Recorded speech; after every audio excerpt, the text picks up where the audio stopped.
மாயாஜால கதையை கேட்க யாருக்குதான் பிடிக்காது. இன்னைக்கு அப்படி ஒரு மாயாஜால கதைக்குள்ள போலாமா? டோரத்திங்கிறவன் கனாஸ் பகுதியில அவங்க அத்தையும் மற்றும் மாமா ஹென்ரியோட வாழ்ந்துட்டு இருந்தான். அவங்களுக்கு சின்னதா ஒரு வீடும் இருந்துச்சு. அது பறந்த புல்வெளியில இருந்துச்சு. அவளுக்கு ஒரு நண்பன் இருந்தான். அவன் பேரு டோடோ. அவன் ஒரு கருப்பு நாய். அவ கூட எப்பயும் துள்ளி குதிச்சு விளையாண்டுட்டு இருப்பான். அப்போ ஒரு புயல் வந்துச்சு. பயங்கர சத்தத்தோட இடி மின்னலோட அந்த புயல் இருந்தது. ஒரு கருப்பு வளையம் அவங்கள சுத்தி வர மாதிரி இருந்தது. டோரத்தி ரொம்பவே பயந்து போனா. அங்கிள் ஹென்றி அவங்கள ரெண்டு பேரையும் கத்தி கூப்பிட்டாரு. புயல் வருது, சீக்கிரம் வீட்டுக்குள்ள வாங்கன்னு கத்திக்கிட்டே அவரை அடியில இருக்க பேஸ்மெண்ட்டுக்கு ஸ்டோரேஜ் ரூம் அங்க ஒண்ணு இருக்கு அதுக்குள்ள போயிட்டாரு.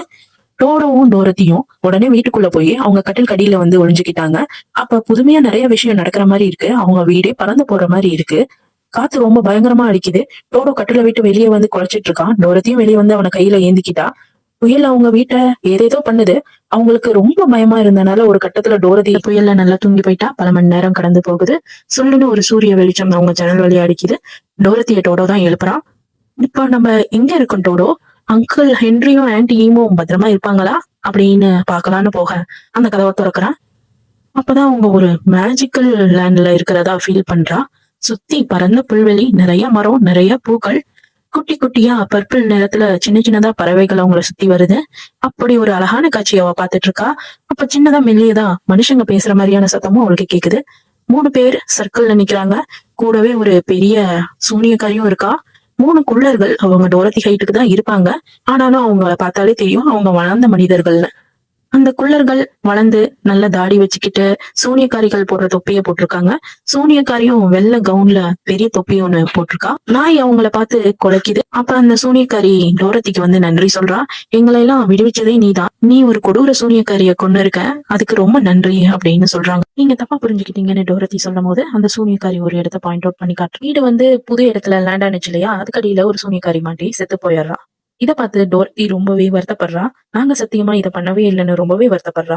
நீ இத பத்தி வருத்தப்படவே தேவையில்ல. இந்த சூனியக்காரி ரொம்ப தீமையானவதான். இவன் நிறைய மச்கின்ஸ அடிமைத்தனம் படுத்தி பல வருஷமா கொடுமை பண்ணிட்டு இருந்திருக்கான். இப்பதான் நீ அவங்கள விடுவிச்சிருக்க. அதனால நீ கவலைப்பட தேவையில்லைன்னு சொல்றா.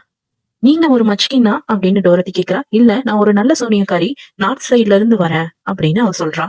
டோரத்தி கனாஸ்ல இருந்து அடிச்ச புயல் மூலியமா மச்கின்ஸ்க்கு வந்து சேர்ந்திருக்கா. இங்க இருந்து கனாஸ்க்கு எப்படி போகணும்னு வழி தெரியாம முழிச்சிட்டு இருக்கா. டோரதி இந்த மாதிரி நல்ல சூனியக்காரிகள் அப்படின்னு கேள்விப்பட்டதே இல்ல. பல கதைகள்ல அவ சூனியக்காரிகள்னாவே கெட்டவன் தான் கேள்விப்பட்டிருக்கா. அப்போ அந்த நல்ல சூனியக்காரி அவளுக்கு எக்ஸ்பிளைன் பண்றா. மொத்தமா 4 சூனியக்காரங்கள் இருக்காங்களாம். North side, south side. அவங்க இருக்கவங்க குட் விச்சா, ஈஸ்ட் வெஸ்ட்ல இருக்கவங்க பேட் விச்சா. இப்ப கொலைப்பட்டு செத்து கிடக்கிறவ ஈஸ்ட் விச். இன்னும் ஒரு தீமையான விச் தான் உயிரோட இருக்கா அப்படின்னு அவ டோரத்தி கிட்ட சொல்றா. டோரத்தி இதை கேட்டு ரொம்பவே சந்தோஷப்படுறா. ஆனாலும் அவ மச்கின்ஸ்ல இருந்து கன்சாக்கு போகணும் இல்லையா, ஏன்னா அவ அங்கிள் ஆண்டி எப்படி இருக்காங்கன்னு அவ பார்த்தே ஆகணும். மச்கின்ஸ்க்கு கன்சான்னு ஒரு இடம் இருக்கிறதே தெரியாது. அது எங்க இருக்குன்னு கூட அவங்களுக்கு தெரியாது. இந்த ஐலாண்ட்ல டோரத்தி ரொம்ப ஸ்ட்ரேஞ்சா ஃபீல் பண்றா. உடனே அந்த சூனியக்காரி அவளோட மந்திர தொப்பியை எடுத்து டோரத்திக்கு நேரா நீட்டுறா. அது ஒரு ஸ்லேட்டா மாறுது. அந்த ஸ்லேட்ல டோரத்தி எமரால்ட் சிட்டியை நோக்கி போகட்டும்னு இருக்கு. உடனே இத டோரத்தி கிட்ட அந்த விஷயம் சொல்றா. உடனே டோரத்தி கண்ணை தொடச்சுக்கிட்டு, நான் எமரால்ட் சிட்டிக்கு எப்படி போகணும் அப்படின்னு அந்த வச்சு கிட்ட கேக்குறா. அதுக்கு நீ எல்லோ பிக் ரோட கடந்து போகணும், மஞ்சள் செங்கல் சாலைய கடந்து போகணும்னு அந்த விச் சொல்றோம். அவ நீண்ட தூர பயணத்துக்கு பாதுகாப்பா இருக்கணும்னு அந்த விச் அவ நெத்தியில முத்தம் கொடுக்குறா. அது ஒரு மேஜிக்கல் கிஸ். அது அவளுக்கு ஒரு பாதுகாப்பு வளையம் மாதிரி செயல்படும். இறந்து போன அந்த ஈஸ்ட் விச்சோட வெள்ளி செப்பலை எடுத்து டோரத்தி மாட்டிக்கிறா. அதுவும் ஒரு மேஜிக்கல் செப்பல்னு அப்போ அவளுக்கு தெரியாது. தன்னோட சாகச பயணத்தை நோக்கி எம்ரால்ட் சிட்டிக்கு அவ டோடோவை கூட்டிக்கிட்டு போறா.